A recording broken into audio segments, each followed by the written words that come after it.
Está con nosotros y me da mucho gusto saludar al doctor Oscar Rojas Silva. Él es economista con estudios de maestría y doctorado sobre la crítica de la economía política. Es director del Centro de Estudios del Capitalismo Contemporáneo y comunicador especializado en pensamiento crítico en Radio del Azufre y Academia del Azufre. Él nos va a hablar precisamente de la corrupción sistémica económica, él le llama así, y también nos va a hablar cómo combatir eficientemente estas prácticas y también, bueno, un concepto que a mí me ha parecido muy interesante que él maneja en torno a lo que llama las fábricas de soborno, algo que, bueno, hemos estado muy atentos a este término, sobre todo por casos como el de Odebrecht y por supuesto Emilio Lozoya Austin, el exdirector de Petróleos Mexicanos. Muy buenos días, doctor. Hola, ¿qué tal? Muy buenos días, qué gusto estar aquí. Buenos días, doctor. Doctor, pues nos gustaría que nos hable primero cuál ha sido su balance en torno a esta lucha, al combate que se ha propuesto el presidente López Obrador hacer en torno al tema de la corrupción. Además, hay que decir, la corrupción acaba generando violaciones, en muchos casos violaciones graves a derechos humanos. Sí, bueno, pues ha sido, como bien se señalaba, la bandera del sexenio, no tanto como un asunto que venga de la ideología, sino de la necesidad práctica, ¿no? De lo que se ha encontrado en este país, es decir, todo el periodo neoliberal fue toda esta construcción de distintos tramos que mercantilizaron todas estas problemáticas, ¿no? Y que lograron como consecuencia generar un entorno muy difícil para el desarrollo económico y social. Entonces, el combate a la corrupción, por eso creo que sí tiene que ir profundizándose en el sentido de verlo como cosas particulares que obviamente son muy importantes estar señalando, hasta la concepción sistémica, ¿no? Hasta la concepción de que la afectación es muy grave, porque pues retrasa derechos en lo general, de acceso universal para una sociedad cada vez más incluyente, y además también pierde oportunidades, ¿no? Porque ahorita el mundo en general se está transformando aceleradamente, y que pues cuando un país está inmerso en todas estas lógicas aristocráticas de corrupción, es decir, el Estado está capturado por intereses privados, entonces se pierden incluso años, incluso generaciones que no pueden poder acceder a nuevas formas económicas, y por supuesto, ¿no? Que esto incluye no nada más la noción de satisfactores económicos, sino de dignidad social, ¿no? Doctor, hay esta parte de la corrupción sistémica me interesa mucho, sobre todo porque en México se llegó a este punto, ¿no? O sea, lo que veíamos en sexenios pasados, sobre todo del PRI y del PAN, en el PAN incluso creo que se exacerbó esta temática desde la propia presidencia, y lo que se generaba como políticas públicas.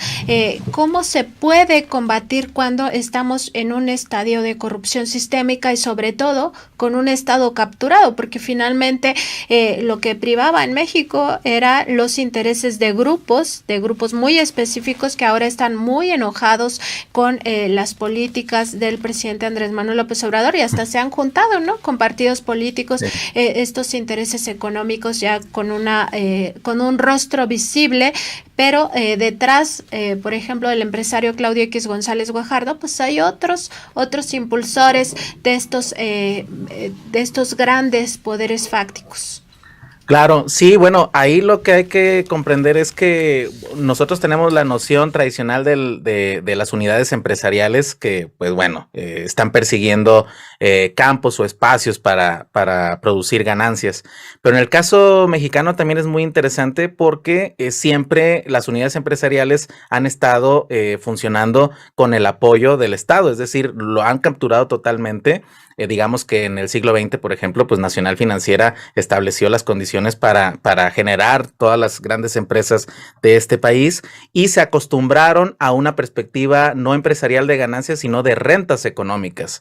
Es decir, simplemente estar reorientando los canales del presupuesto, reorientando las decisiones de política económica para que ellos puedan ser partícipes de esa riqueza. Por eso la perspectiva es que los grupos de poder aquí tienen esa connotación aristocrática, me gustaría decirlo de esa manera, y pues por supuesto que ahora con toda esta política, por ejemplo, de austeridad republicana, que de alguna otra manera es cerrar el presupuesto, blindar el presupuesto y redirigirlo a gasto social, pues han entrado en pánico, porque estoy seguro que todos los días están pensando todo el dinero que están perdiendo por rentas económicas, de no poder estar influyendo y determinando las decisiones, ¿no? Entonces, ahí es donde está la batalla.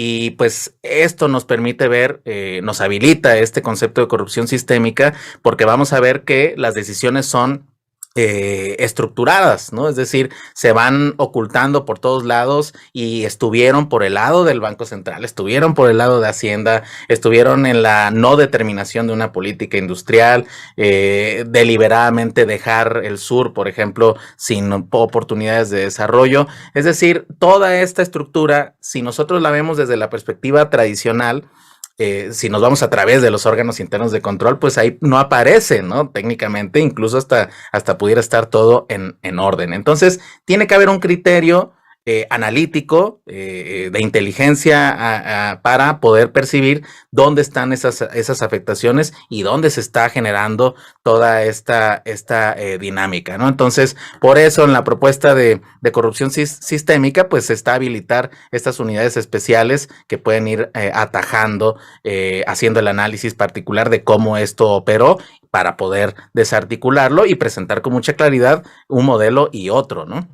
Doctor, ha tocado un tema muy interesante al referirse a NAFIN y esta condición aristocrática de los empresarios, pero en general la banca de desarrollo, es decir, NAFIN, Bancomext, Banobras, se dedicaron pues a financiarles, o sea, ellos no, las transnacionales, incluso extranjeras, venían a México supuestamente a hacer inversiones, y en realidad el dinero salía de las arcas mexicanas a través de la banca de desarrollo. Así es, fue una estrategia bastante, pues yo diría inhumana, porque lo que se ofreció en México durante el periodo neoliberal fue esto, ¿no? Te otorgo créditos, no te cobro terrenos, no te cobro servicios, básicamente un paraíso para la producción de ganancias extraordinarias, y además con una política de reducción de los salarios, a propósito, no por incapacidad productiva, sino como una de las características de atraer a estas inversiones extranjeras. Y pues obviamente que vimos a través de estos ejemplos, por ejemplo de Odebrecht, que pues estos no venían así solitos, sino que venían también a habilitar todos estos sobornos, toda esta estructura, que lejos de ser una suspensión o una cosa extraordinaria, es la normalidad, ¿no? Es decir, esa es la forma en la cual se pone a la venta estas condiciones atípicas, donde se intercambia la posibilidad de desarrollo de la sociedad por rentas económicas particulares, ¿no? Doctor, buen día. Lo saluda Erika Ramírez. Justo este tema de la corrupción ha sido llevado por el presidente Andrés Manuel López Obrador al concierto de las Naciones Unidas. Es un tema que preocupa mucho, y a mí me gustaría saber cuál es el impacto que podría, pues sí, justo exponer este tema a nivel internacional de parte de un primer mandatario. Sí, bueno, yo creo que tiene un alto impacto, porque, por ejemplo, si volteamos a ver el sector financiero, vamos a encontrar grandes historias de corrupción. Si volteamos a ver el energético, ni se diga.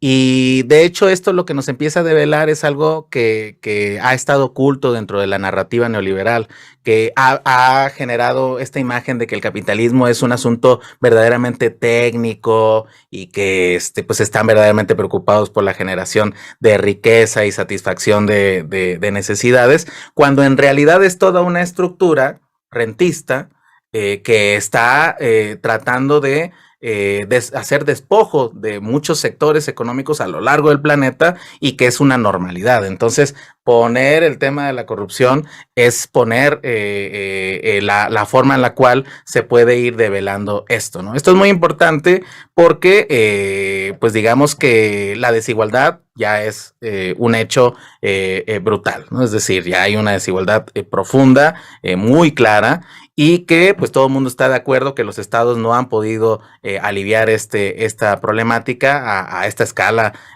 mundial, y que por tanto pues es esta imagen de ponerle el cascabel al gato para que sus verdaderos movimientos empiecen a surgir y que eventualmente se alimente con mucha claridad movilizaciones sociales también que son muy importantes, que creo que van a empezar a suceder. Ya hemos visto momentos en Sudamérica, ya hemos visto en Europa, en mismo Estados Unidos, pero ahora que haya también toda una concepción clara de que la problemática ya es estructural y que tienen que cambiar cosas en lo profundo, ¿no? Entonces, este es un primer vector para colocarlo a nivel internacional. Y yo creo que pues eso tiene que va a generar eco, porque estamos entrando además en una crisis económica sistémica, y pues esto va a ser sin duda un tema, y estamos poniendo el tema ahí de avanzada, por así decirlo, ¿no?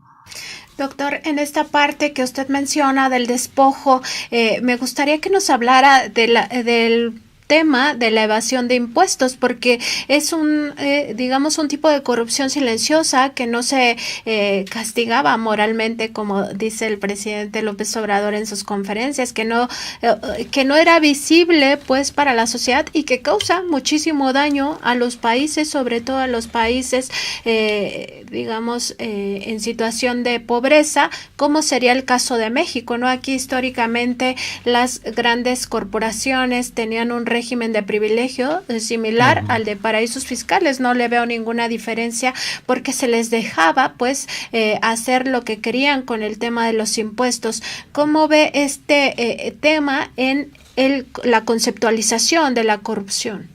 Sí, bueno, coincido contigo totalmente, porque hemos visto cómo han surgido, ¿no? Primero los Panama Papers, ahora los Pandora Papers, y pues lo que queda de manifiesto, estos son los que han salido, pero en realidad podemos enunciar conceptualmente que el sistema fiscal del sistema capitalista como un todo está en una trayectoria de ocultamiento y donde no hay una aportación por parte de las clases capitalistas al desarrollo de las naciones. Es decir, está incluso en términos liberales, está roto ese pacto. Entonces, tienen todas sus estrategias, esta llamada ingeniería fiscal. Coincido en el sentido de que pues México tuvo durante el neoliberalismo el desarrollo de ese paraíso fiscal, incluso abierto a todas luces, y pues eso nos llevó a este problema endémico que tenemos, ¿no? México, cuando debería andar ahorita cobrando alrededor del 30% del Producto Interno Bruto, lo hace a una escala del 14%. Entonces, habla del tipo de desarrollo que se impuso aquí, y pues obviamente que este tema fiscal nos deja también una lección muy clara. Los capitalistas y la desigualdad no va a ser conseguida por vías fiscales, es decir, ha perdido tracción la política fiscal a esta escala porque han generado toda esta ingeniería también con el sistema financiero para poder evadirlo, ¿no? Evadirlo y eludirlo. Entonces, se les ha echado la culpa que a la economía informal y todo esto, pero pues en realidad nos damos cuenta que los cautivos, ¿no? Las clases medias, bajas, son los que están sosteniendo a los países, ¿no? Entonces, esto hay que enunciarlo, hay que tenerlo muy claro, porque en este combate y en esta clarificación, pues tenemos que recuperar la dignidad de esta lucha, no solamente política, sino de este trabajo económico que están haciendo las clases medias y bajas, y que pues pongamos un alto también a un tema que además tiene que ser atajado a escala internacional, porque las cadenas que permiten los paraísos fiscales tienen esta connotación. Entonces, que en la próxima cumbre que se hacen estas internacionales, que no se resuelve nada, pero que se ponen temas, pues en realidad lo primerito que debería estar planteándose es el cobro de impuestos, y habilitar también estas corresponsabilidades sociales, ¿no? Si mal no lo recuerdo, justo el presidente Andrés Manuel López Obrador daba prácticamente este consejo al presidente Joe Biden, que se quejaba de que las grandes transnacionales no estaban pagando impuestos en Estados Unidos, y el presidente Andrés Manuel le dijo, pues mira, en México pasaba lo mismo y se evitó a toda costa que se condonaran impuestos, se devolvieran estos gravámenes, y ahora nos estamos recuperando un poquito pues de ese mal, ¿no?, que tenía el país. Es correcto, me atrevería a decir que lo que ha estado pasando en el sector fiscal, es decir, esta reorganización, sistemáticamente empezar a cobrar lo que se tiene que cobrar, creo que ese sería para mí el símbolo más claro de combate a la corrupción sistémica, ¿no? Doctor, y también el presidente López Obrador ha hecho una propuesta en la Organización de las Naciones Unidas para cobrarle un impuesto a los más ricos del 4%, y con ello, bueno, tener un programa similar a los que se tienen en México para apoyar directamente a los más pobres, pero de todo el mundo. Este planteamiento contribuiría de alguna manera a pues subsanar el despojo a nivel internacional en caso de que se aprobara. Sí, bueno, ahí es un tema muy interesante porque, bueno, desde los 80s, que ya existía, por ejemplo, la noción de una cosa que se llamó el impuesto Tobin, a cobrarle a todas las transacciones financieras.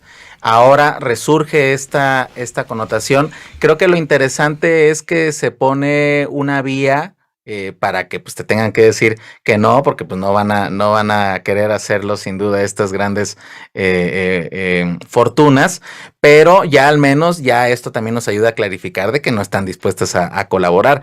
Claro que si lo hacen en primera instancia, me parece que ya es habilitar una vía de acción inmediata, sobre todo en el contexto de la pandemia, es decir, 750 millones de personas que de inmediato van a recibir de forma directa, que de alguna otra manera esto empataría con esta noción que también ha trabajado desde la visión liberal, la idea del ingreso básico universal, que tiene algunos problemas conceptuales quizá en algún momento, pero que creo que la connotación aquí, la dirección es correcta en el sentido que pues tiene que haber vías y canales para combatir la desigualdad, es decir, es el reconocimiento de esta desigualdad profunda, ¿no? Desde una perspectiva teórica, este tipo de planteamientos tienen ciertos limitantes porque, pues obviamente que en última instancia la resolución de los problemas van por digamos que transformar profundamente las relaciones de propiedad, es decir, la maquinaria con la que se está generando la desigualdad, porque si no, muchas veces pues puede ocurrir que estas iniciativas vengan muy rezagadas, ¿no? Pero como forma de emergencia frente a la pandemia, me parece correcto. Sobre todo, me gusta mucho esta idea de no intermediarios. Esto es muy importante, que sean directos los apoyos, me parece que es una excelente idea.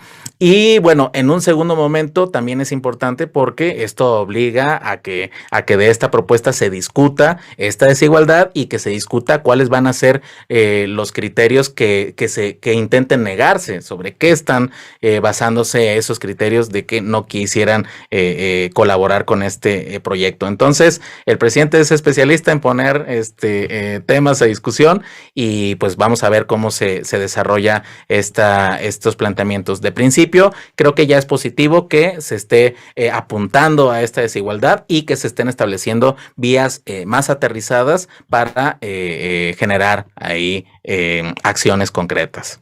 Muy importante esto que nos dice, doctor, que no olvidar las causas que originan la desigualdad, es decir, pues esto sería solamente un paliativo, digamos, al problema de fondo, y eso es lo que se debería de revisar, sobre todo con esto que también nos comentaba al inicio de esta entrevista sobre las narrativas del neoliberalismo y cómo nos han hecho creer pues que así funciona el mundo y que no hay otra manera de que se desarrolle, ¿no? Y eso, bueno, también nos lleva a otros temas en torno a lo que usted también comentaba, que es la crisis económica sistémica en la que estamos a punto de entrar. gustaría, aprovechando pues su perfil, doctor, que es muy crítico hacia lo que sucede en la economía, que nos hable de este asunto. Sí, bueno, pues en realidad el siglo XXI se inaugura ya con una serie de crisis, ¿no? La más importante es la del 2008, donde se movieron muchas cosas estructurales muy serias. Tanto así que ese es el punto de partida en la cual la aceleración de China ha estado ya con contundencia sobre el escenario. Pero bueno, desde antes de la pandemia, es decir, no se logró jamás una recuperación plena de esa crisis desde el 2008. Entonces, ha habido ya muchos desajustes, ha habido muchas problemáticas. Antes de la pandemia, el precio del petróleo tuvo el acercamiento a cero.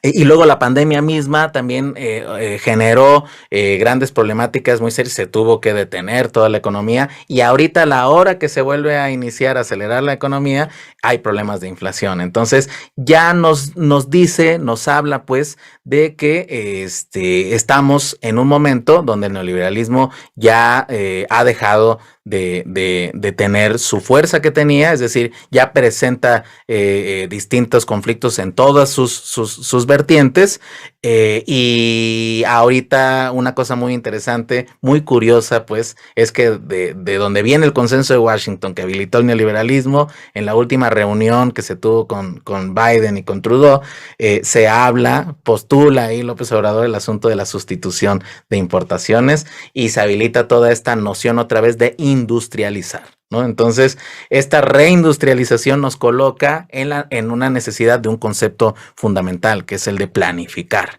Entonces, ahora ya no tenemos estados neoliberales que aceptan las fuerzas libres del mercado, sino estados fuertes con capacidad y necesidad de planificación. Entonces, la crisis que vivimos nos habla pues de que ya históricamente estamos transitando hacia otro momento ya de cara a profundizarnos en el siglo XXI y que una de sus características va a ser esta necesidad de planificar y además de combatir abiertamente la desigualdad, ¿no? Entonces, lo vimos ahora con lo de la inflación. Lo de la inflación va a ser una tormenta muy seria porque está develando todos estos conflictos y pues en última instancia lo que nos dice es de que ese mercado idílico de autorregulación no existe más, ¿no? Entonces esa es la crisis sistémica que tiene el capital porque ya su narrativa se ha esfumado, se ha extinguido con todos estos procesos e insisto, ¿no? Ha sido terrible, por supuesto, la pandemia y sus consecuencias, pero creo que sí ha acelerado la visión crítica con respecto a cómo entendíamos la economía mundial.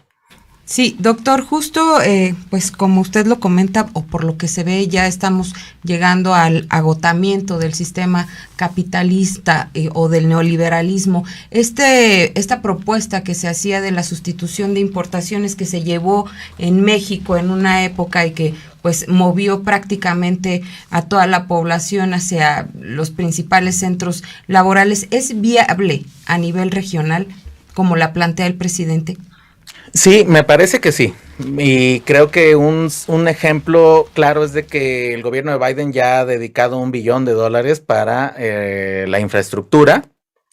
Aquí en México se está habilitando estos proyectos prioritarios con urgencia, de ahí el acuerdo reciente, ¿no? El acuerdo interno de la Administración Pública Federal para acelerar esta producción.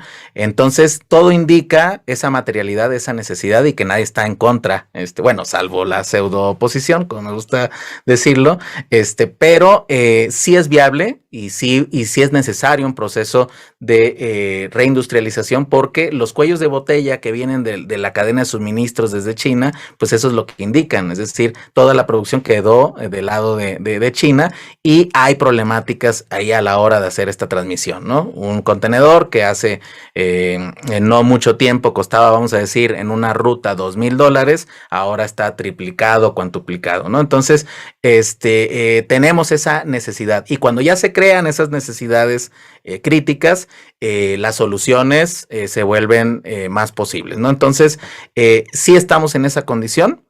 Creo que también, por ejemplo, aquí vería yo muy estratégico el transísmico, porque es un cruce no nada más para Estados Unidos, sino para la misma ruta de la seda china. Entonces tiene una connotación, una visión mundial y que estamos pues con vientos a favor. La última vez que sucedió esto, que incluso se le llamó el milagro mexicano, pues después tuvo serios problemas, después vino pues los problemas de la deuda porque Estados Unidos se estaba poniendo de pie con el control del dólar y con esta estructura de imperialismo financiero que armaron.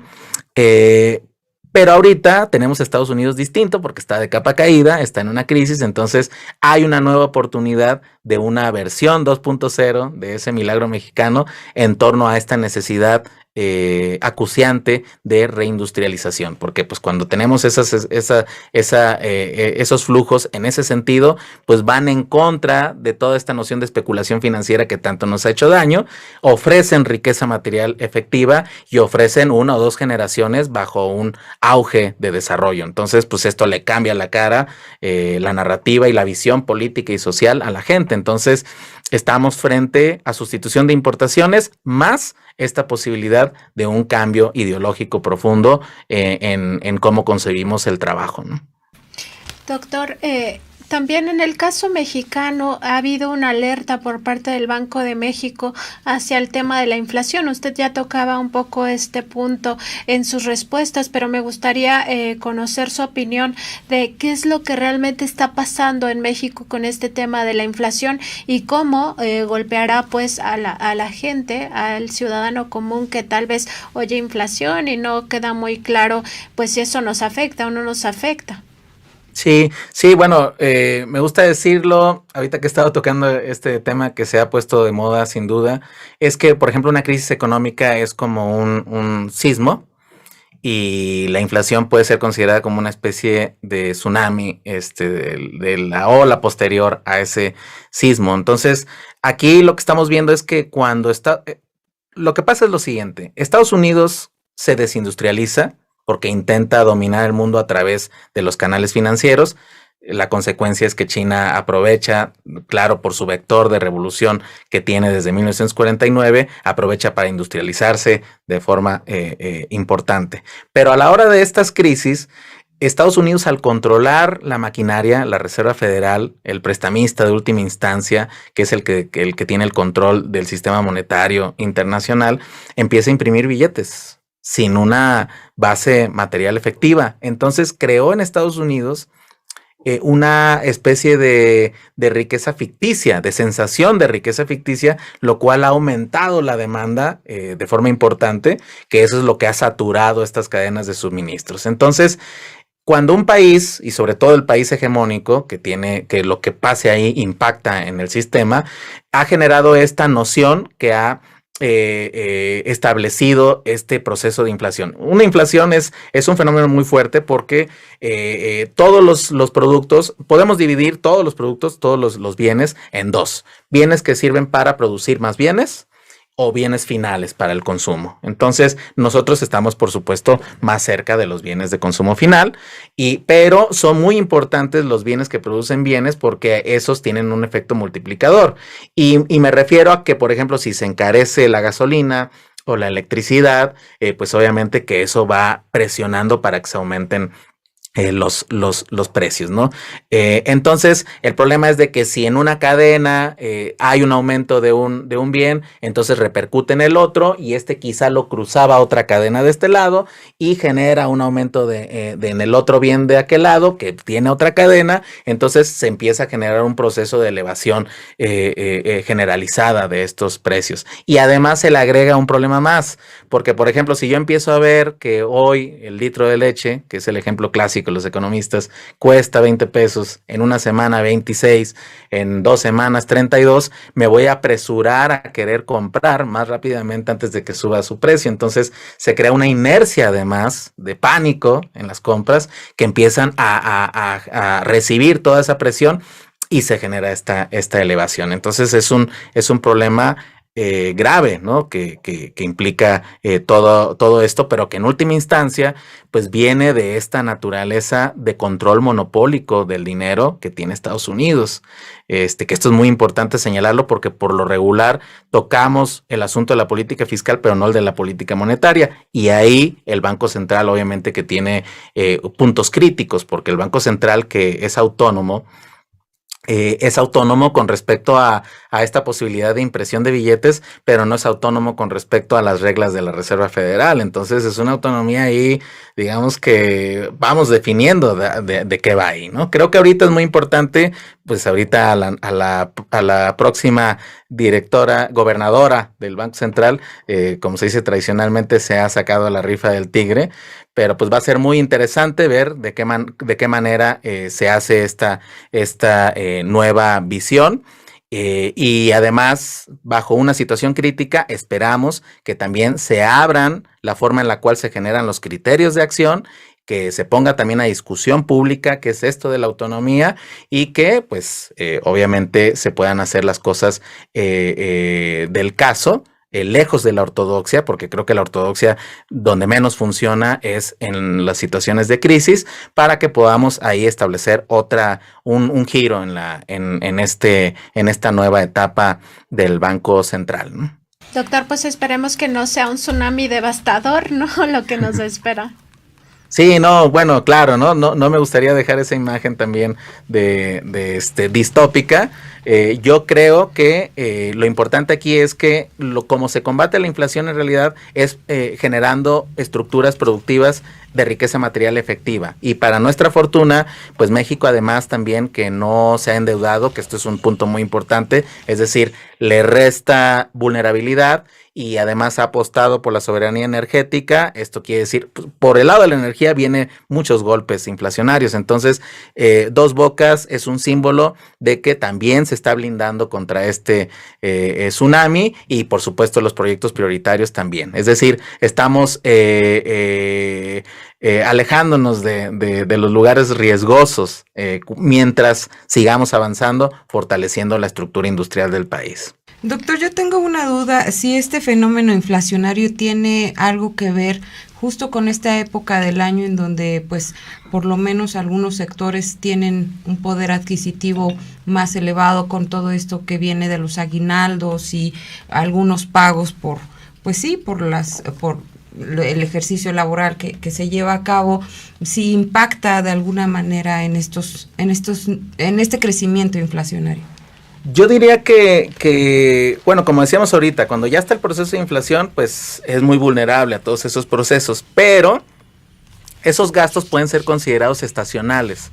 Es decir, están considerados dentro de algo que está sucediendo cada cierto tiempo. Es decir, ya hay una medición de cuándo están pues las compras navideñas o las compras de fin de año. Eso creo que está dentro de la normalidad. Lo que realmente está afectando es, a mi consideración, esta circunstancia de que la pandemia contuvo la demanda y ahora la está acelerando. Entonces, pues es una saturación, ¿no? Terrible, ¿no? Entonces, creo que la razón estructural tiene que ver con esta noción de que el sistema capitalista, cuando reanuda sus actividades, genera cuellos de botella y genera problemas en las cadenas de suministros porque no tiene estructurada esa planeación, sino que están en realidad haciendo otra cosa, están haciendo, pues ocultando riqueza, haciendo rentas económicas, están preocupados por sectores en particular, es decir, están preocupados por su interés privado, que esa es la gran razón de la corrupción sistémica a escala mundial, y todos estos problemas pues no tienen una resolución de conjunto, porque pues ya que son fenómenos a esta escala, tienen que tener estas resoluciones a esta gran escala también, y que consideremos estos gastos particulares e incluso el del aumento del salario, me parece que no estarían como las causas de este fenómeno. Doctor, ya finalmente no queremos despedirlo sin preguntarle sobre este concepto de las fábricas de soborno. ¿Cómo ha operado en México pues toda esta cultura de sobornar? Por una parte tenemos al sobornado y al sobornador, ¿no? Porque hay dos siempre elementos en este tipo de corrupciones. Sí, bueno, pues aquí la idea es que todos estos sobornos, digamos que término de fábricas de soborno viene de un trabajo de Rose Ackerman, en el cual, pues sí, tenemos que distinguir, ¿no? Es decir, hay soborno, le llama a ella soborno oportunista de bajo nivel, pero bueno, es de bajo nivel en el sentido de que pues hay una mercantilización de los procesos administrativos, es decir, los que están en el gobierno saben que el acceso a contratos, a obras públicas, etcétera, etcétera, y ellos como tomadores de criterios, pues le ponen un precio, ¿no? Esto va evolucionando, por supuesto, cuando se llega a este segundo nivel de corrupción sistémica, porque entonces se toman ramas del sector completas y se establece toda una línea completa de sobornos, es decir, a nivel, a alto nivel. Pues, ¿no? Es decir, si porque aquí hay una situación muy particular, ya hay empresas transnacionales que tienen una fuerza incluso mayor que muchos países, entonces tienen una capacidad de intervención a través de estas ventanas. Entonces, si tengo una transnacional que está interesada en controlar el sector energético como un sector, como una rama completa, voy a considerarla no con el servidor público de mando medio o uno de bajo, etcétera, etcétera, sino que hago todo un lobby general para poder agarrar esa rama y meterla a mis canales como empresa transnacional de acumulación, ¿no? Entonces ya ahí todo ese sector se vuelve, como lo dice este término, una fábrica de soborno. Y creo que nuestro ejemplo clásico tiene que ver con el sector energético, ¿no? Donde fue impresionante toda este despojo sistemático que se hizo y que desde arriba hasta abajo, ¿no? Por eso vimos huachicol en todos los niveles y además ya un entendimiento institucional de que esa es la lógica, ¿no? Entonces es como una fábrica de soborno sería como cuando una empresa transnacional con intereses estratégicos específicos logra capturar no nada más una empresa, sino el sentido general de evolución de todo ese sector específicamente estratégico, ¿no? de los países. Entonces, pues esta es una enfermedad de lo más grave porque, pues, imagínense, ¿no? Que las decisiones de tu vida lo tome a algún agente agiotista, pues es terrible, se puede esperar lo peor, ¿no? Y eso es lo que nos ha ocurrido, ¿no? Sistemáticamente se generaron estas fábricas de soborno, es decir, toda esta circunstancia en la cual el Estado perdió tracción sobre su territorio, es decir, perdió soberanía, ¿no? Por eso el combate a la corrupción es una recuperación de soberanía y tiene que ser visto a esta escala para que los sectores estratégicos terminen generando lo que necesita la sociedad como un conjunto y no simplemente grupos de interés privado. Doctor, le agradecemos muchísimo estos minutos, ya le robamos bastante tiempo, pero muy interesante todo lo que nos comenta, incluso esta última parte de la importancia del combate a la corrupción. Muchas gracias, doctor Óscar Rojas Silva, por estas reflexiones tan interesantes, tanto del tema de la corrupción como, por supuesto, del tema económico. Muy buen día. Ha sido un placer y les mando un cordial saludo y también saludo a la audiencia. Muchas gracias. Muchas gracias, doctor.